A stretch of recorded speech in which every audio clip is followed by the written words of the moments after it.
selanjutnya. Seperti itu.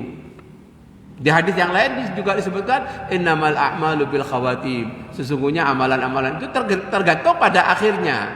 Jadi akhir itu sangat menentukan. Nah, untuk bisa akhir yang baik, tentu kita akan terus berusaha dan berdoa kepada Allah dengan amalan-amalan soleh. Insya Allah kita akan ditutup oleh Allah kehidupan kita dengan husnul khotimah. Di samping kita terus minta kepada Allah Subhanahu Wa Taala agar kita diwafatkan oleh Allah dalam kebaikan. Kita berusaha, Allah akan memberikan petunjuk. Ini janji Allah. Orang yang sungguh-sungguh berusaha untuk melakukan kebaikan, Allah pasti akan memberikan petunjuk menuju kepada kebaikan itu. Dan kita berdoa kepada Allah. Jangan lupa kita terus berdoa kepada Allah. Tanpa berdoa kita tidak mungkin bisa ditolong oleh Allah. Minta kita kepada Allah supaya kita diwafatkan dalam keadaan husnul khatimah. Seperti itu. Ya, memang betul. Jadi akhir yang baik itu bisa menghapuskan dosa-dosa, insyaallah seperti itu. Innal hasanati yudhibnas sayyiat. Sesungguhnya kebaikan-kebaikan itu bisa menghapus kejelekan-kejelekan yang pernah dilakukan sebelumnya. Wallahu a'lam bishawab. Assalamualaikum Waalaikumsalam warahmatullahi wabarakatuh. Apakah orang yang mendapatkan nikmat kubur sudah pasti masuk surga? Seperti disebutkan dalam hadis tadi. Semuanya itu diambilkan dari surga. Seperti dibawakan kain kafan oleh para malaikat. Kain kafannya kain kafan surga. Dibawakan wewangiannya wewangian dari surga. Kemudian diperintahkan oleh Allah Subhanahu Wa Taala agar kuburannya diluaskan sehingga dia bisa memandang sejauh pandangan. Kemudian diperintahkan pintu surga dibukakan buat dia sehingga dia merasakan nikmat kubur dengan bau surga yang mendatanginya. Seperti itu. Dengan demikian ini sudah dipastikan untuk masuk ke dalam surganya Allah, dan itu yang kita harapkan. Seperti itu. Jazakallah khairan wa iyyak. Ya, wallahu alam bisawab.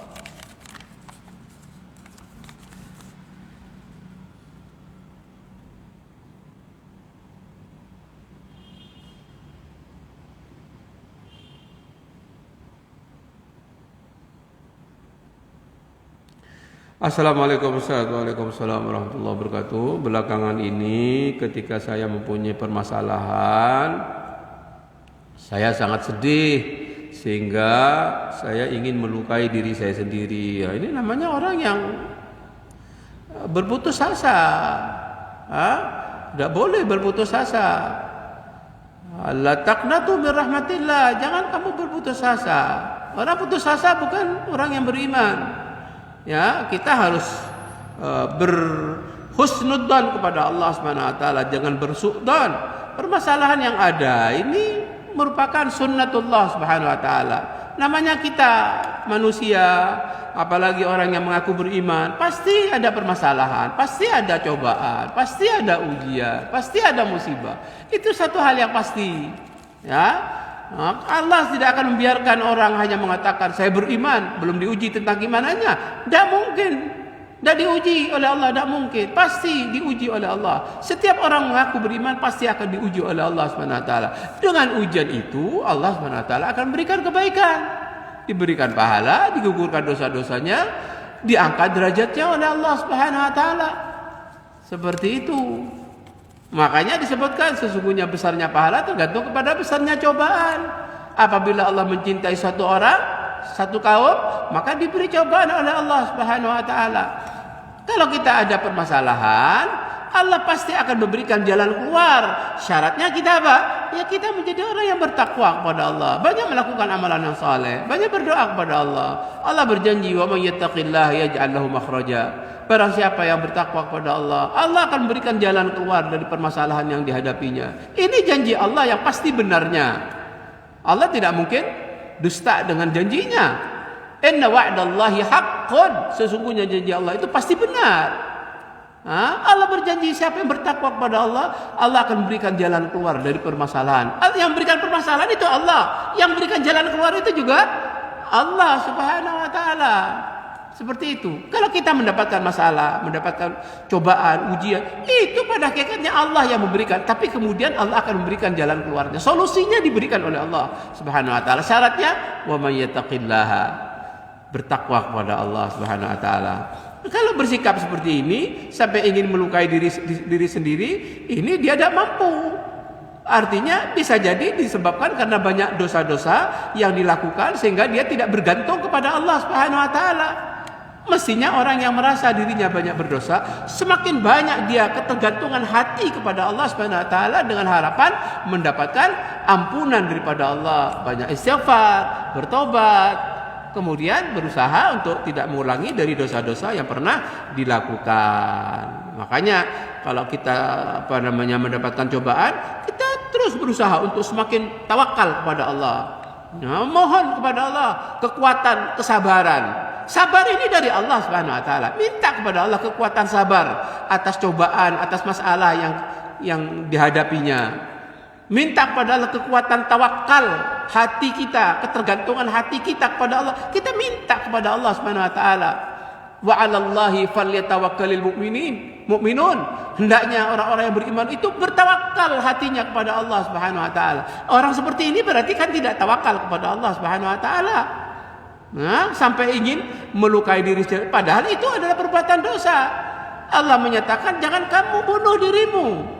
Jangan kamu campakkan dirimu dalam kebinasaan. Itu perkara yang dilarang. Berarti mengikuti hawa nafsu. Mestinya hawa nafsu ini ditundukkan dengan apa yang dijelaskan oleh Allah. Apa kata Allah? Jangan kamu campakkan dirimu dalam kebinasaan. Nah, situ. Ya, makanya harus kita semakin kita mendapatkan musibah, semakin kita berusaha untuk mendekatkan diri kita kepada Allah Subhanahu wa taala. Karena Allah sayang kepada kita dengan musibah yang diberikan Allah kepadanya. Itu menunjukkan kesayangan Allah Subhanahu wa taala. May yuridillahu bi khairan yusib minhu. Barang siapa seseorang itu dikehendaki kebaikan oleh Allah, maka diberi cobaan oleh Allah hamba ini untuk diberi pahala, untuk digugurkan dosanya, untuk diangkat derajatnya. Lalu kita tidak mau sabar untuk dapat pahala. Gimana tidak sabar dapat pahala? Gimana kita tidak mau sabar untuk digugurkan dosa-dosa kita? Bagaimana kita tidak sabar untuk diangkat derajat kita? Padahal Allah menyatakan, Rasulullah menyatakan dalam hadisnya, kalau orang itu dikehendaki baik oleh Allah, orang ini diberi musibah. Ini hadis sahih. May yuridillahu bi khairan yusib minhu. Barang siapa yang dikehendaki baik oleh Allah, maka orang ini diberi musibah. Di balik musibah itu Allah akan berikan kebaikan. Seperti itu. Dalam hadis disebutkan la yazalul bala bil mu'min wal mu'minah. Senantiasa cobaan itu akan menimpa kepada orang beriman, laki-laki dan perempuan. Baik itu menyangkut ujian kepada dirinya, menimpa kepada dirinya sendiri, menimpa kepada keluarganya, menyangkut masalah ekonominya. Tapi kalau dia menerima dari cobaan itu semuanya, hatta yalqallaha wa ma'alaihi khati'ah, dia bertemu dengan Allah nanti dalam keadaan dosa-dosanya sudah digugurkan oleh Allah lewat berbagai macam cobaan dan musibah yang diberikan oleh Allah kepada orang itu. Dan musibah itu merupakan jalan menuju surganya Allah. Apa kata Allah Subhanahu wa taala dalam Al-Qur'an? Am habsittum an tadkhulul jannah walamma ya'tikum mathalul ladzina khala min qablikum. Apakah kamu menyangka kamu akan masuk surga padahal belum datang kepadamu cobaan sebagaimana cobaan yang telah datang kepada orang-orang sebelum kamu? Mereka ditimpa berbagai macam cobaan dan digoncangkan dengan berpermasalahan sehingga mereka dari beratnya cobaan sampai mengatakan mata nasrullah, kapan pertolongan Allah akan datang? Ala inna nasrallah qarib. Tahuilah bahwa pertolongan Allah itu amat sangat dekat. Kita semakin dekat kalau kita mendapatkan cobaan, semakin merengek kepada Allah Subhanahu wa taala. Ya, semakin tunduk kepada Allah, meminta kepada Allah Subhanahu wa taala. Semakin banyak kita berdoa kepada Allah, semakin banyak kita mendapatkan kebaikan dan pahala. Jangan berputus asa dari rahmat Allah Subhanahu wa taala. Sungguhnya Allah Maha Pengampuni dosa-dosa dan Allah Maha Sayang kepada hambanya. Itu harus kita yakini, karena itu adalah merupakan janji Allah Subhanahu wa taala yang pasti benarnya. Wallahu a'lam bishawab.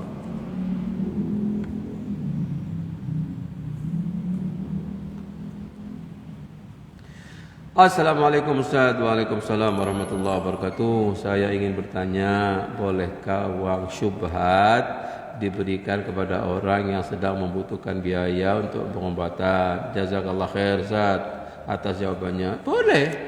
Ya, syubhat itu perkara yang haram, yang bisa dimanfaatkan untuk yang lainnya seperti itu. Nah, karena perkara syubhat berarti sudah jatuh kepada keharaman. Allah menyatakan, Rasul mengatakan, wa man waqa'a fi syubhat waqa'a fil haram. Siapa yang terjatuh kepada perkara yang syubhat, nah jadi manfaatkan untuk yang lainnya. Tidak apa-apa, boleh seperti itu. Wallahu a'lam bishawab. Terakhir,